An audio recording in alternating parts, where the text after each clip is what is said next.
mais alta do mundo.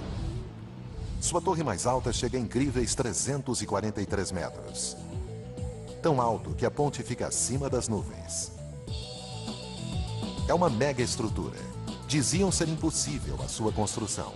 A primeira vez que apresentei o projeto da ponte, todos acharam que eu fosse louco. A equipe que tentou construir essa impressionante via expressa no céu teve que sobreviver a deslizamentos de terra, lutar contra ventos de incríveis 130 km por hora e violentas tempestades enquanto a ponte simplesmente se equilibrava no ar. Esta é uma ponte que levou as fronteiras da engenharia ao limite e além.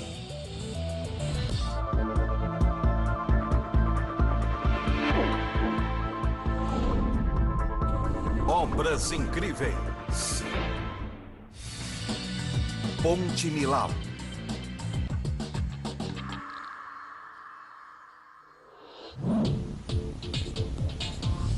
Imagine construir uma série de torres Eiffel. Depois, colocar uma rodovia de 4 pistas entre elas, de um lado a outro de um dos vales mais profundos da França. Embora pareça impossível, isso descreve quase que completamente a construção da Ponte Millau. Desde o começo, a equipe de construção enfrentou 3 grandes desafios. Primeiro, construir a ponte de cabo fixa mais alta do mundo. Segundo, colocar uma via expressa de 36 mil toneladas em cima dela. E terceiro, erguer 7 torres de aço, cada uma pesando 700 toneladas. E mais, eles tiveram que fazer isso centenas de metros acima do solo. Tão alto que se você estivesse no topo da Torre Eiffel, você ainda estaria olhando para cima para esta incrível ponte.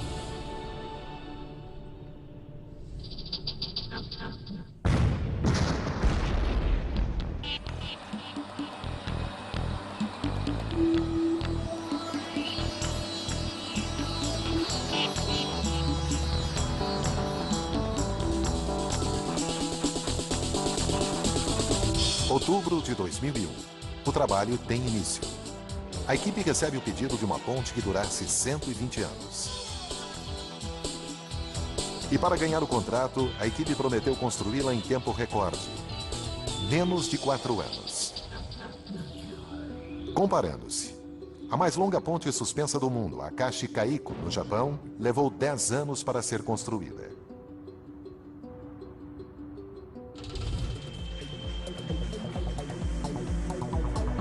Qualquer atraso na obra lhes custará $30 mil por dia em penalidades.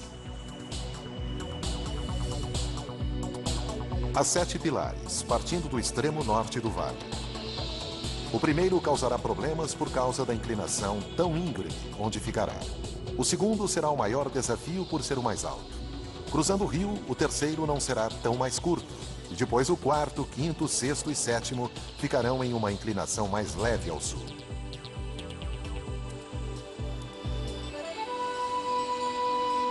Para começar, a equipe teve que enterrar bem as fundações no leito rochoso para que elas pudessem sustentar o enorme peso da ponte sobre si. Mas as forças da natureza estavam contra eles.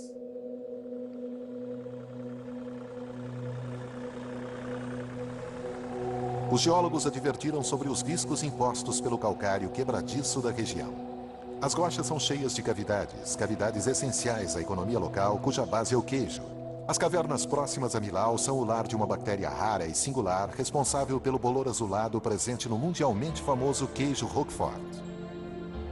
Mas o que é perfeito para o queijo poderá ser desastroso para uma mega estrutura. O diagnóstico dos geólogos alertava sobre uma coisa: deslizamentos de terra. Esse tipo de catástrofe poderia comprometer todo o projeto. Apesar dos avisos, a construção seguiu em frente como planejado.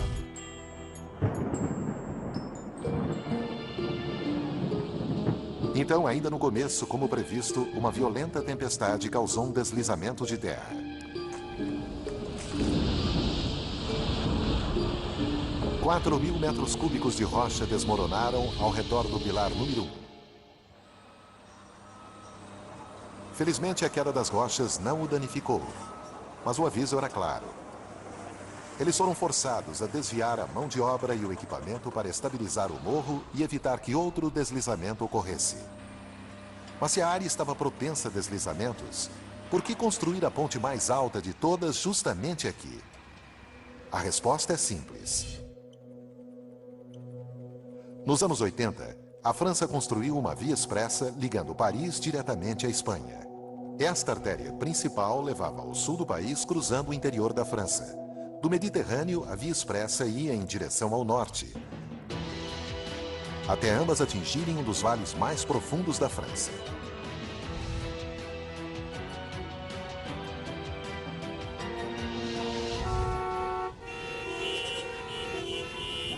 Bem-vindos a Millau, o local de maior engarrafamento da França.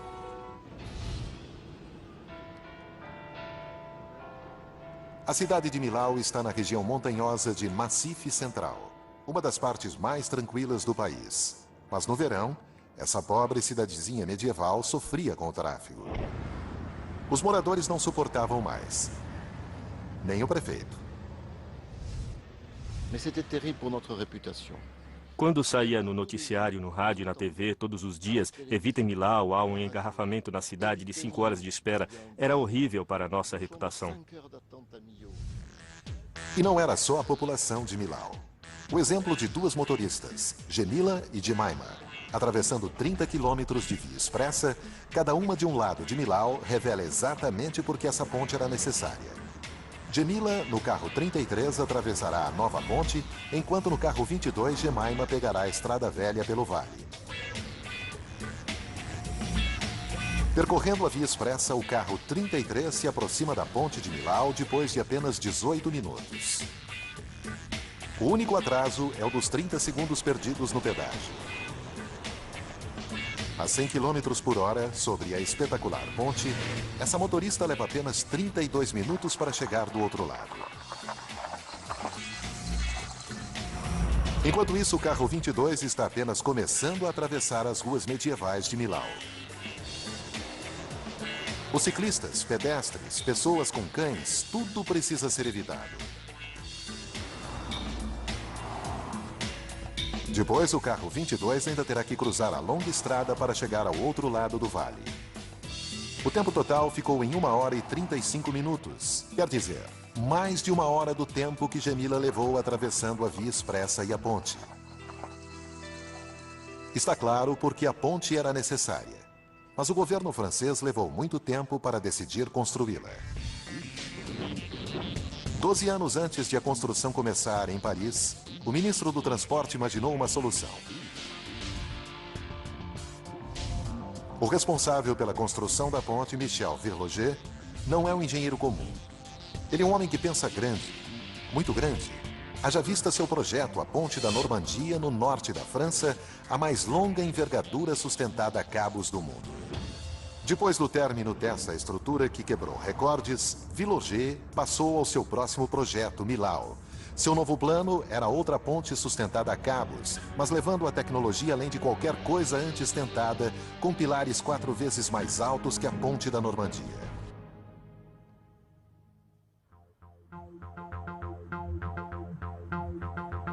A Ponte Millau não seria apenas a mais alta do mundo.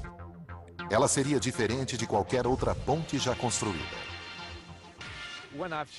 A primeira vez que eu mostrei o projeto da ponte para as autoridades, todos acharam que eu fosse louco.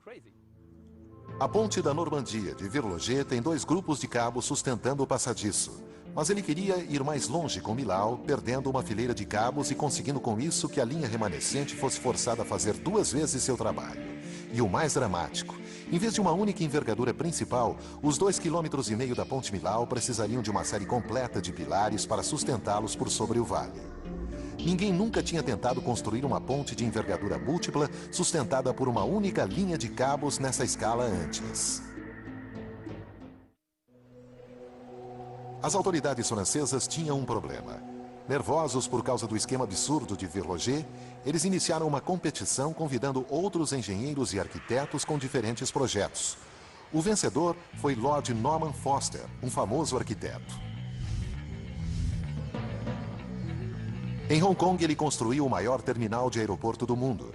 Em Barcelona, escritórios literalmente ficam em cima de um mastro em uma torre de comunicação. Este é um homem que regularmente promete o impossível, mas cumpre.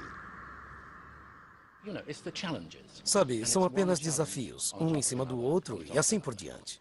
E com Millau, um dos maiores desafios foi fazer a ponte se encaixar à paisagem, dado que ela ficaria bem sobre a estrada da famosa Gorge de Tarn, o equivalente na França ao Grand Canyon.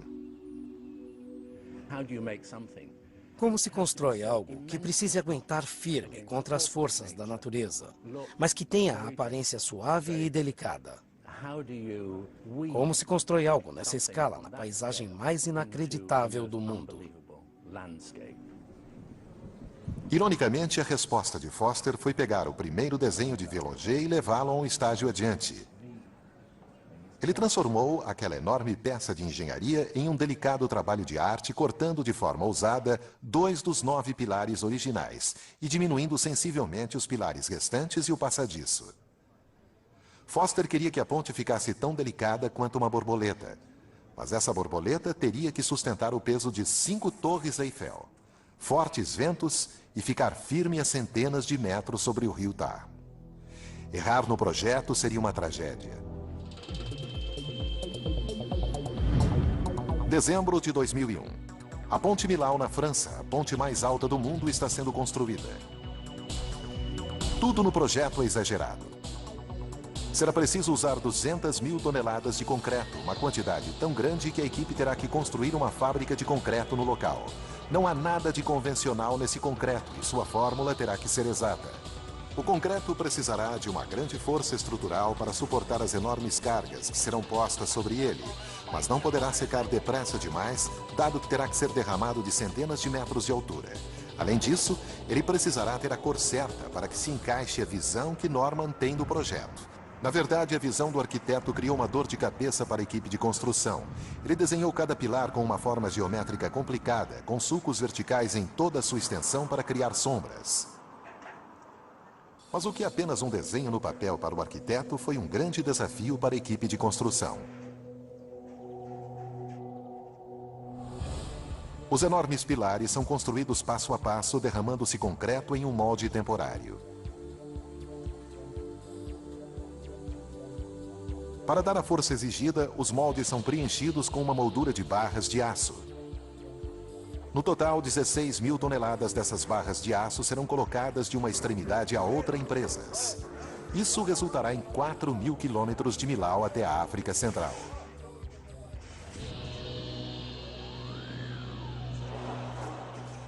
A forma de cada pilar é seriamente complicada. E como resultado, cada vez que as seções de aço são removidas, a equipe precisa mudar o formato do molde para cumprir o perfil da próxima seção de 4 metros. Manusear esses painéis de aço pesando até 15 toneladas não é fácil. E com a altura combinada dos 7 pilares totalizando bem mais de 1 quilômetro, a equipe precisa mudar a forma do molde mais de 250 vezes.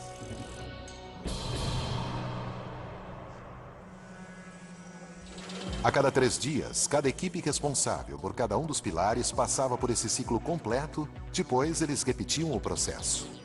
Era uma corrida contra o tempo, com a ameaça permanente do atraso. Manter toda a construção dentro do prazo e do orçamento era a difícil responsabilidade de um homem, Jean-Pierre Martin.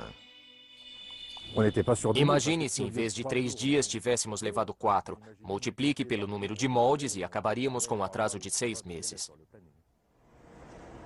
Com uma penalidade de quase $1 milhão por mês, isso era algo que Martin nem quis considerar. Esse prazo não era sua única dor de cabeça. É necessário muita precisão quando se está construindo a ponte mais alta do mundo. Algo errado e a ponte simplesmente pode cair. Apenas 10 centímetros de diferença, cerca da largura de um pulso em cada seção de 4 metros, e o pilar mais alto poderia estar a menos 6 metros de distância do topo. Isso equivale à espessura da fuselagem de um jumbo. Cada equipe está mirando em um ponto específico no céu. O pilar 2 teria que estar exatamente a 245 metros acima do solo, 546 metros do lado norte e 1.914 metros da extremidade sul. Não havia margem para erros. A única chance que eles tinham de acertar nas medições era através do GPS, cuja precisão fica dentro de 4 milímetros. Usando sinais de múltiplos satélites, a equipe poderia precisar sua posição e ter a certeza de que estaria mirando no local certo no céu onde eles precisariam atingir.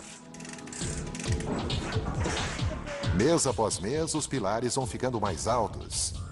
Finalmente, em novembro de 2003, eles alcançam a altura total. Com 245 metros de altura, o Pilar 2 se torna o pilar mais alto do mundo. Mas será que esse pilar, que quebrou um recorde em altura, está onde deveria estar? Por incrível que pareça, está exatamente sobre o alvo, dentro de 2 centímetros de margem. É hora do champanhe e de uma grande comemoração.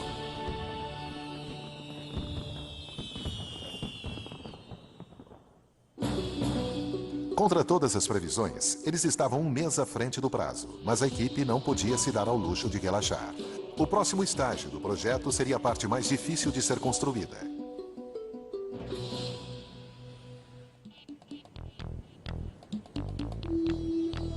A fase 2 da construção da ponte mais alta do mundo envolveu a colocação de uma rodovia de 2,5 km, pesando 36 mil toneladas em cima dos pilares e 270 metros acima do rio Tar. Os construtores da ponte sabem do perigo em trabalhar nessa altura.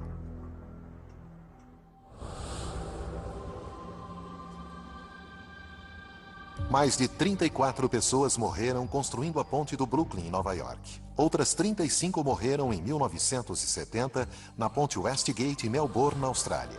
E um ano depois, 13 trabalhadores morreram quando a ponte de Koblenz, na Alemanha, caiu no Reno.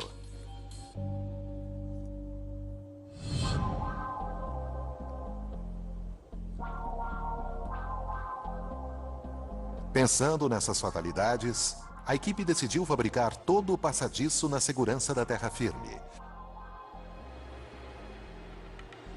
Isso significou construir o passadiço em aço, o que em teoria seria muito mais seguro do que levantar grandes seções de concreto a centenas de metros de altura até a sua posição.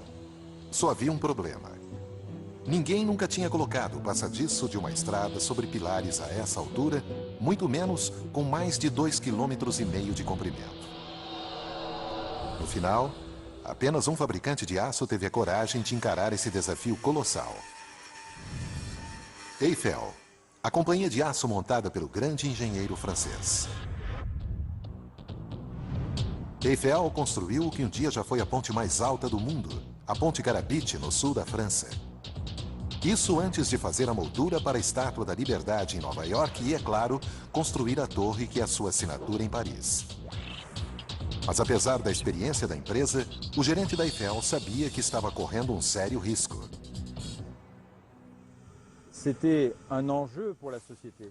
Foi um risco para a companhia porque se houvesse um erro, se algo não desse certo, seria o nome da companhia em jogo.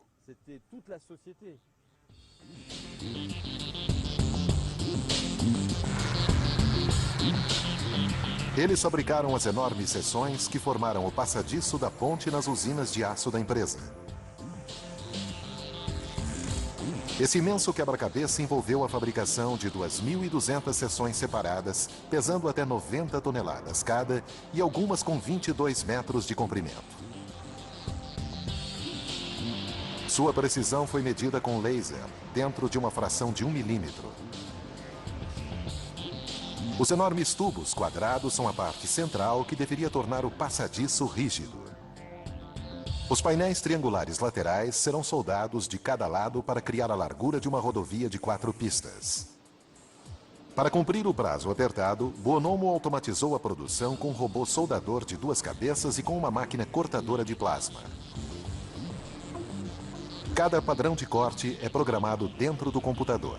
Depois, a máquina automaticamente corta seu caminho pelo aço. A tocha alcança escaldantes 28.000 graus centígrados. Isso é 5 vezes a temperatura do centro da Terra.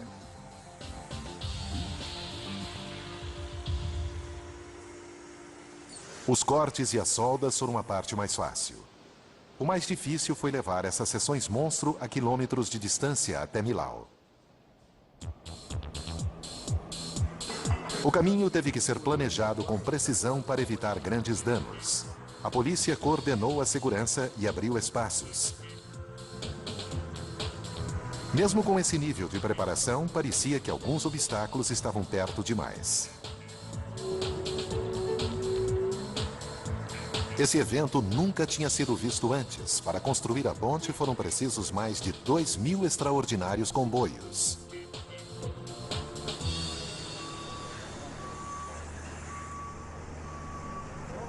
Os componentes chegaram aos locais de montagem, um de cada lado do vale. Aqui, as peças do enorme quebra-cabeça foram soldadas para formar as duas metades do passadiço. Mas colocar essas duas metades sobre o vale, em cima da ponte mais alta do mundo, seria o maior desafio. Eles seriam a primeira equipe a colocar uma via expressa sobre pilares mais altos que um arranha-céus de 80 andares. E para levar a construção da ponte além de qualquer outra coisa antes tentada, eles planejaram colocar o passadiço de 2,5 km sobre duas peças colossais. O engenheiro-chefe da ponte, Jean-Marie Crémer, foi um dos poucos que acreditaram que isso poderia ser feito. Nem os engenheiros que conhecem bastante esse método acreditavam que fosse possível. Se a equipe tivesse errado nos cálculos, toda a estrutura teria caído sobre o vale.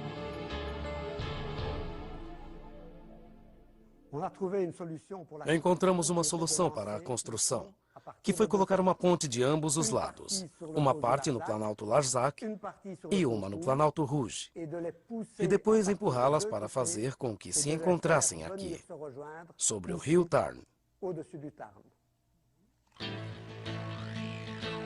Algumas pontes menores usam uma técnica parecida. Um conjunto poderoso de soquetes hidráulicos literalmente bombeia o passadiço de um lado a outro.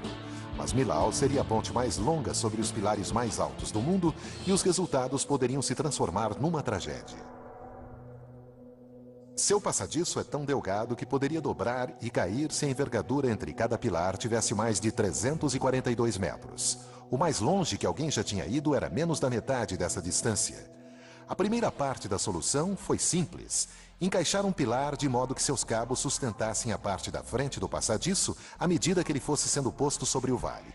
Depois, seria a vez de construir torres de aço de sustentação provisórias que reduzissem a envergadura até 171 metros, uma distância mais fácil de se lidar.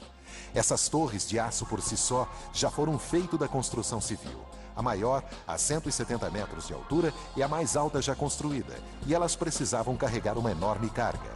7.000 toneladas, à medida que a borda principal do passadiço e o primeiro pilar de 90 metros deslizassem para a lateral.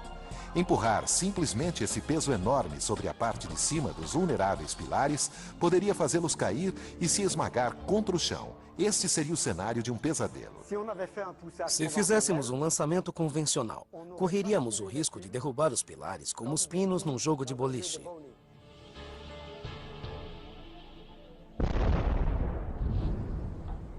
Alguém precisava reinventar a maneira pela qual esse tipo de ponte é feito. Essas pessoas foram Marc Buonomo e Jean-Marie Crémer, que surgiram com o plano. O princípio básico pode ser demonstrado com uma pesada caixa e uma mesa de oscilação. Com um lançamento normal, a gente correria o risco de derrubar os pilares. Quero avançar o passadiço sobre o pilar, mas se eu empurrar o passadiço daqui, dessa parte, eu poderei derrubar os pilares, porque eles são altos demais.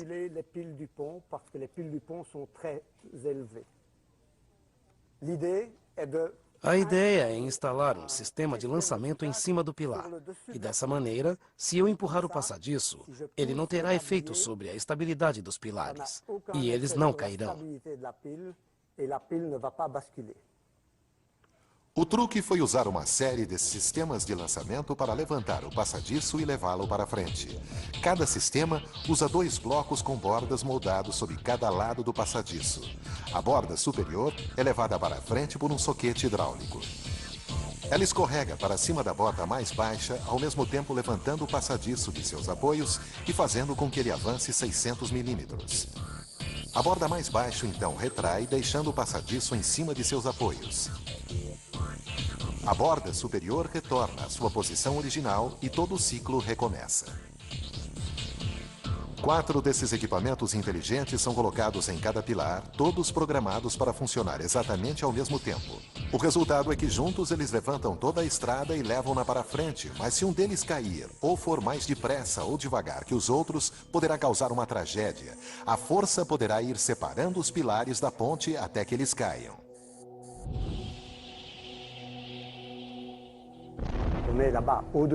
Quando você está lá em cima e vê a ponte a 300 metros abaixo, você se pergunta, será que foi uma boa ideia?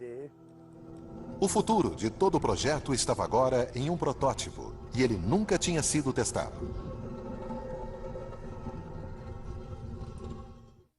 Eles largaram. Continuamos assistindo Obras Incríveis no Nat Geo.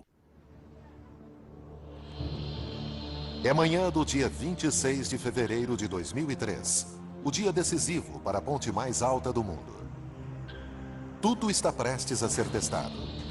A flexibilidade do passadiço, a força dos pilares temporários e principalmente o sistema hidráulico pioneiro. Até Buonomo, o responsável pelo lançamento, tinha suas dúvidas. Nunca tinha sido feito antes, e eu tenho que confessar que tive medo que não funcionasse. O bombeamento começa, os pistões começam a empurrar e o passadiço começa sua enorme jornada cruzando o vale. Quando ouvi dizerem que os motores estavam funcionando, pus meu dedo no passadiço e senti ele se mover. A cada 4 minutos, o passadiço avançava 600 milímetros sobre o vale. Seu progresso foi acompanhado, mas ainda havia uma grande preocupação no ar, à medida em que a equipe observava o passadiço sem apoio nenhum atravessando o vazio. O passadiço acaba chegando em segurança ao primeiro pilar. Agora são 204 metros a menos, mas ainda faltam 2.256. O sistema de lançamento parecia estar funcionando como planejado. Os engenheiros estavam otimistas, mas à medida em que o passadiço avançava no espaço, ele se tornava mais vulnerável ao vento, que pode chegar a 130 km por hora neste local. Infelizmente, o passadiço tem a forma de uma asa de avião ao contrário, e o maior medo da equipe era de que essa asa simplesmente decolasse. Os engenheiros mantêm a atenção no vento e nas condições do tempo. Eles só ficam satisfeitos quando, em um período de tempo de 3 dias, o vento não passa de 85 km por hora. Aí sim eles dão um sinal verde para a equipe ir em frente e o lançamento do passadiço pode continuar. A razão para essa precaução é simples. Ventos fortes podem literalmente rasgar a ponte ao meio. Em 1940, o estado de Washington construiu uma ponte suspensa cruzando o estreito de Tacoma, no noroeste dos Estados Unidos. Ela foi inaugurada com uma grande cerimônia no dia 1º de julho. Mas as comemorações não duraram muito. A ponte tinha um grande problema: o vento. As vigas embaixo do passadiço, projetadas para enrijecer a ponte, na verdade bloquearam o vento, fazendo a rodovia balançar de maneira alarmante. Os moradores logo a apelidaram de Galloping Gantry, Gertrudes Galopante. No dia 7 de novembro, com ventos a menos de 70 km por hora, a ponte começa a balançar violentamente. Às 11 horas da manhã, a vida da Gertrudes Galopante acaba. O vento faz a ponte cair no rio. Testes em túneis aerodinâmicos agora são um procedimento padrão em consequência do que aconteceu àquela ponte. No caso da Ponte Millau, a equipe de construção analisou os ventos no Vale de Tarn durante mais de 18 meses e depois recriou as condições analisadas ali em um túnel aerodinâmico. O engenheiro Olivier Flamand ficou chocado com os resultados.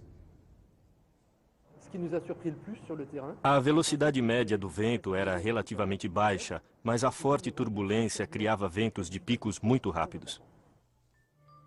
O terreno acidentado no local cria uma séria turbulência na altura do passadiço. Os ventos chegam a 130 km por hora. Isso é a força de um furacão. A equipe testou cada aspecto da ponte para analisar os riscos: pilares, estrutura e principalmente o passadiço. Mas o problema não era só a aerodinâmica da ponte terminada. Eles precisavam descobrir como ela iria se comportar quando estivesse sob o risco máximo durante o lançamento do passadiço. Olivier e sua equipe chegaram a uma preocupante conclusão: a de que os ventos que eles haviam medido eram fortes o suficiente para arrancar o passadiço de seu apoio e mandá-lo a centenas de metros abaixo, no solo do vale. E o pesadelo teve início. No dia 22 de agosto de 2003, a 6 meses do lançamento do passadiço, um dos sistemas de lançamento falhou, deixando o passadiço balançando ao vento. Para piorar, o Homem do Tempo estava prevendo tempestades.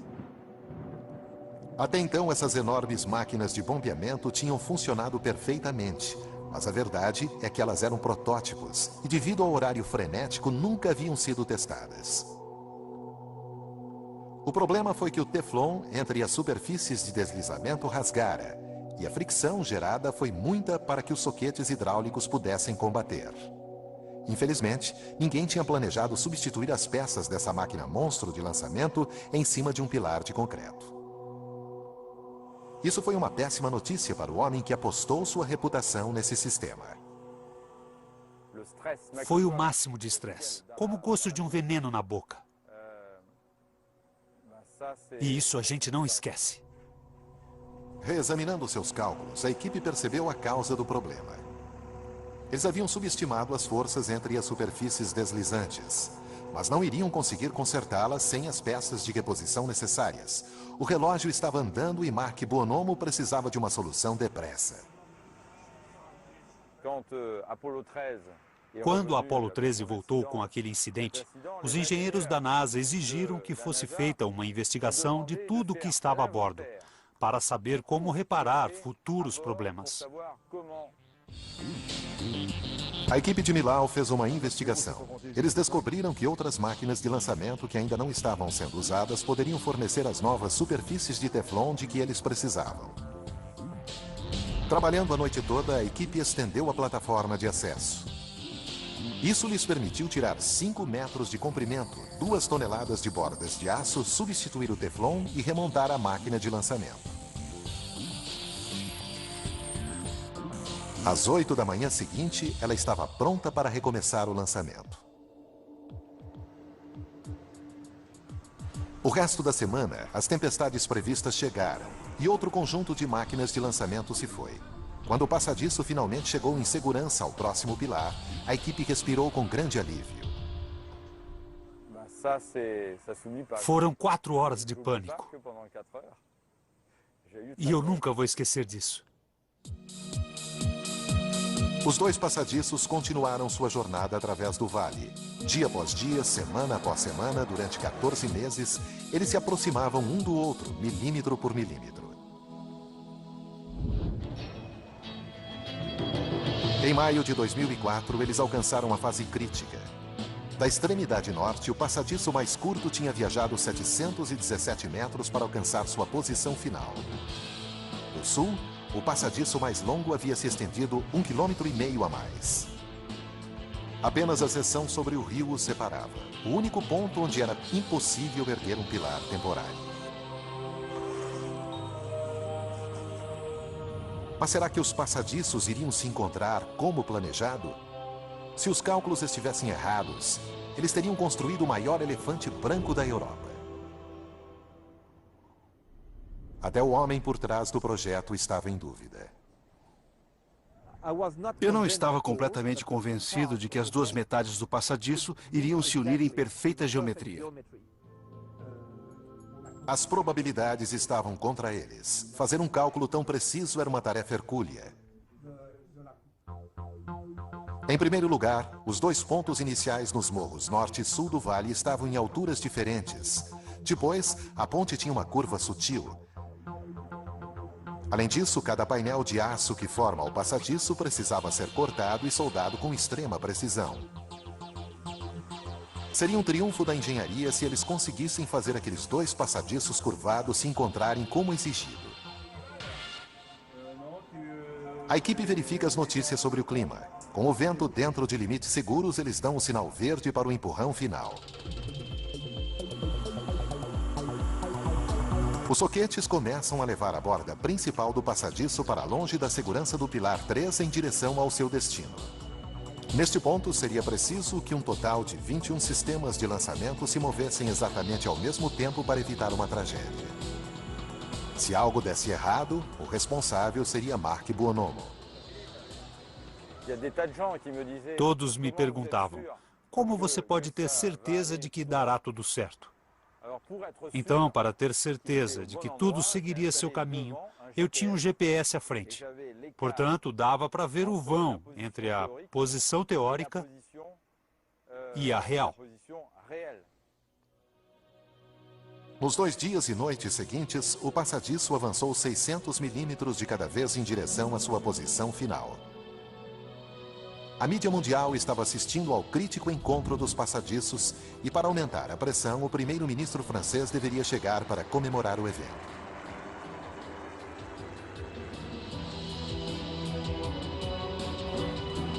O passadiço desliza para frente. Agora as seções estão separadas por alguns centímetros somente e uma garrafa de champanhe espera entre elas para marcar o grande momento. Finalmente, a união. Os enormes passadiços de aço viajaram um total de 2,5 km sobre este vale e, depois da verificação, a equipe descobre que eles estão alinhados dentro de 1 centímetro. A precisão foi de 99,999%. Toda a medição, todos os cálculos valeram a pena. Eles conseguiram.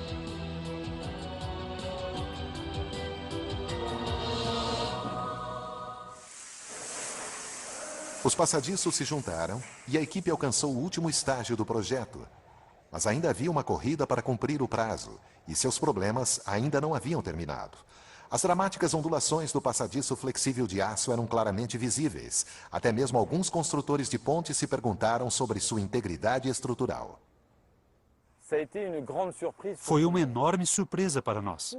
Todos os engenheiros disseram, sabíamos que o aço era flexível, mas não tanto. A equipe recorreu a pilares e cabos para empurrar o passadiço diretamente para frente. Cada pilar tem 90 metros e pesa 700 toneladas, o equivalente a 85 ônibus. Colocado sobre o delgado passadiço acima do solo do vale, estava além de qualquer outra coisa já tentada e, mais uma vez, Mark Buonomo tinha um plano. Os primeiros que construíram pilares verticais foram os egípcios.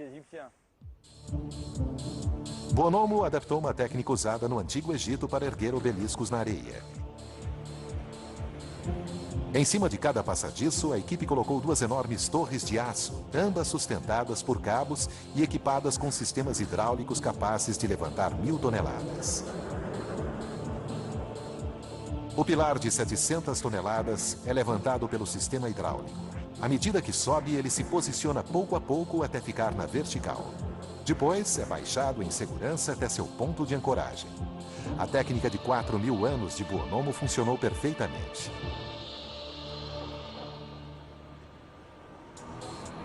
Com os 7 pilares no lugar, a equipe já pode ligar os cabos que vão fortalecer o passadiço e dar a ele a força para suportar o peso do tráfego pesado. É o que eles esperam. O peso da rodovia é agora de 40.000 toneladas. O equivalente a um navio de cruzeiro. 154 cabos deverão evitar que ele caia. Os cabos mais fortes são feitos de 91 feixes individuais de aço e têm uma força de quebra de 15.000 toneladas, fortes o suficiente para segurar 25 jumbos, todos a empuxo total.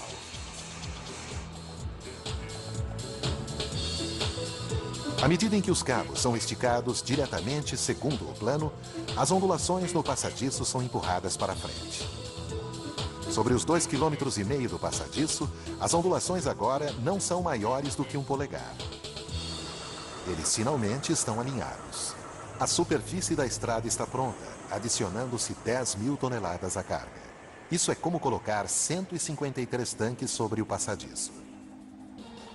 Porém, antes que a ponte possa ser aberta ao público, a equipe precisará saber se ela é segura. Por isso, ela terá que passar por um teste essencial.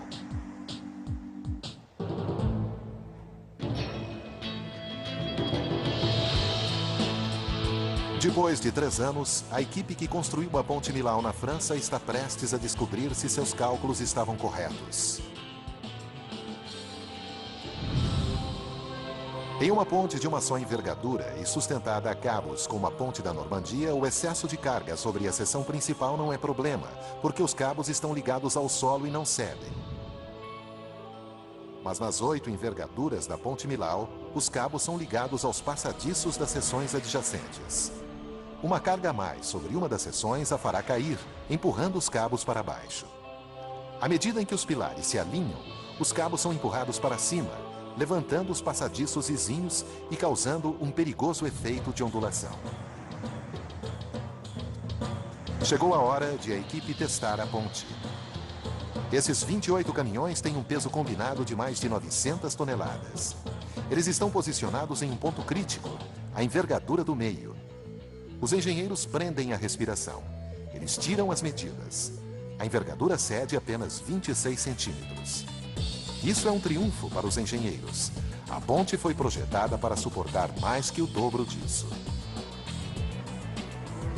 4 semanas depois, no dia 14 de dezembro de 2004, o presidente Jacques Chirac inaugurou oficialmente a ponte. Um momento de orgulho para toda a França.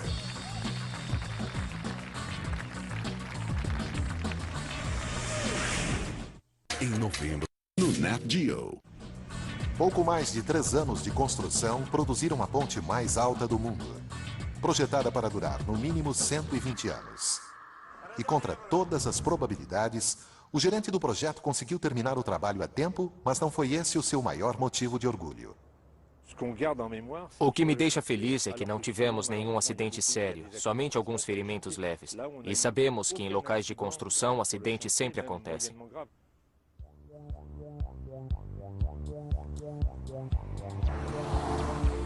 Assim que foi aberta ao público, a ponte foi sucesso instantâneo. Mas o verdadeiro teste não aconteceria antes do primeiro verão, quando os franceses tinham suas férias anuais. Ninguém esperava nada como aquilo. Os números excediam a 50 mil veículos por dia. A mais de $7 por carro, essa foi uma ótima notícia para a companhia de construção que arrecadou de volta seus $478 milhões de investimento no projeto.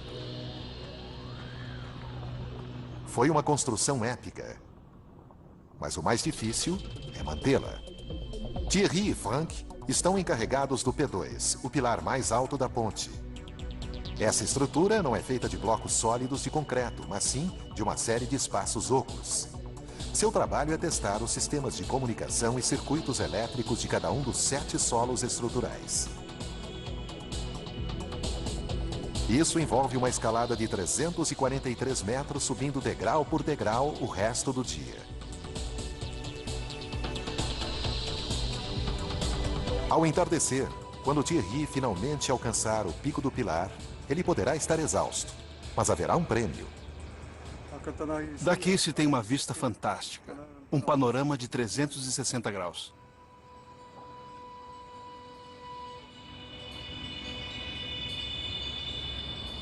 A ponte mais alta do mundo se tornou um ícone. Mas isso está criando problemas que ninguém havia imaginado. A população tem tomado a ponte como plataforma para conseguir a atenção da mídia para suas causas. Essa multidão espera que a atitude de levar suas ovelhas para cima dessa rodovia no céu os ajude a conseguir mais subsídios para suas fazendas. O trabalho de José é evitar que esse tipo de incidente crie perigos e que nessa ponte os incidentes continuem acontecendo.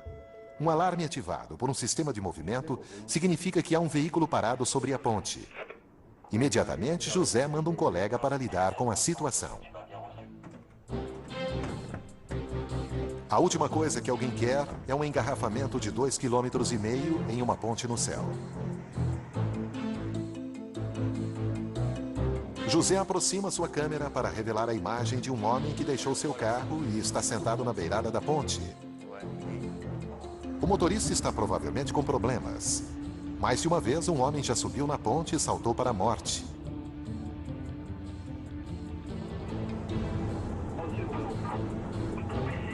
Bruno intervém. Bom dia. Bom dia. Felizmente, trata-se de um fotógrafo irresponsável. Poderíamos dizer que a Ponte Millau é uma vítima de seu próprio sucesso. Ela definitivamente tornou-se uma grande atração turística, tendo recebido 700 mil visitantes nos primeiros 9 meses.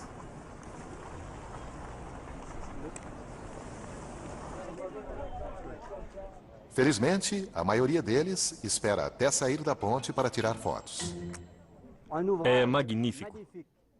É uma obra de arte. Eu dirigi 600 quilômetros só para vê-la. Só tenho uma coisa a dizer. Extraordinário. As pessoas são atraídas para cá não só porque esta é uma estrutura sem igual, mas também porque é inacreditavelmente bonita, delicada e sutil, diferente do que se espera de uma estrutura quase 1/3 mais alta que qualquer outra ponte do planeta. O arquiteto Lord Norman Foster alcançou seu objetivo, dar ao motorista a sensação de estar voando.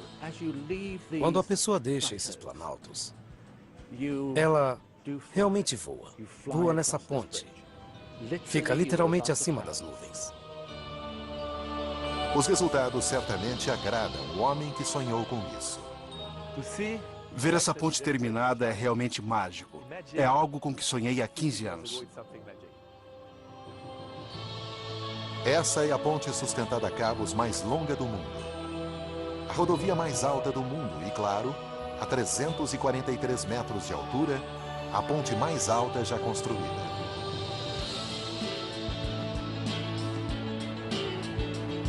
Versão